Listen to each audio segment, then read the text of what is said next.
Pemirsa, pemberlakuan pembatasan kegiatan masyarakat PPKM level kalih kantos 4 kelanturang malih.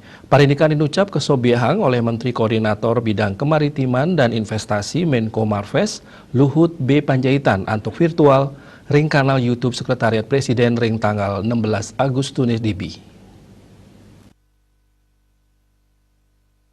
Menko Marves Luhut Panjaitan maosang PPKM sana memargi dawag tanggal 7 Agustus ngantos 16 Agustus nyelahang saking kahanan kasus konfirmasi sane sayan tedun.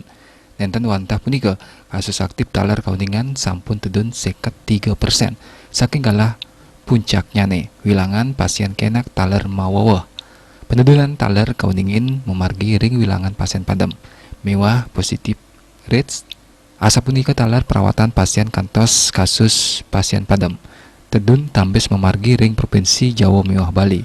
Nanging dane maosang wenten makata widangan sane manggihin penincapan kasus punika mawinan RI sajeroning usaha intervensi kelaksanayang silih tunggalnyane mendahang keramo isolasi mandiri ke genah isolasi terpusat. Di satu sisi menunjukkan ekonomi pulih dengan cepat, namun berisiko terhadap meningkatnya kasus pada 2-3 minggu ke depan.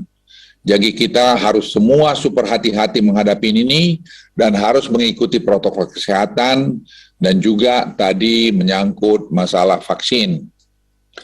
Untuk itu momentum yang sudah cukup baik ini harus terus dijaga. Berdasarkan evaluasi yang dilakukan atas arahan dan petunjuk Presiden Republik Indonesia, maka PPKM level 4, 3, dan 2 di Bali akan diperpanjang sampai tanggal 23 Agustus 2021. Ring galah awuku ukuran anut ring kunjungan ke lapangan sanek laksana yang dane dahat yang rebecik kahanan ring Bali mewah Malang Raya sane sampun ngawit inayang penampian COVID-19 san becik ring Bali kantos mangkin sampun preside mindahang siu sama pasien isoman ke genah isoter. Dane talar negesang yening pemerintah nenten mendalang indikator kemarin permanen ring seselah pemargin PPKM Jawa Bali. Dane maosang pemerintah kantun ngelaksanayang sinkronisasi data. Diah Dewi Bali Pos Kuningan.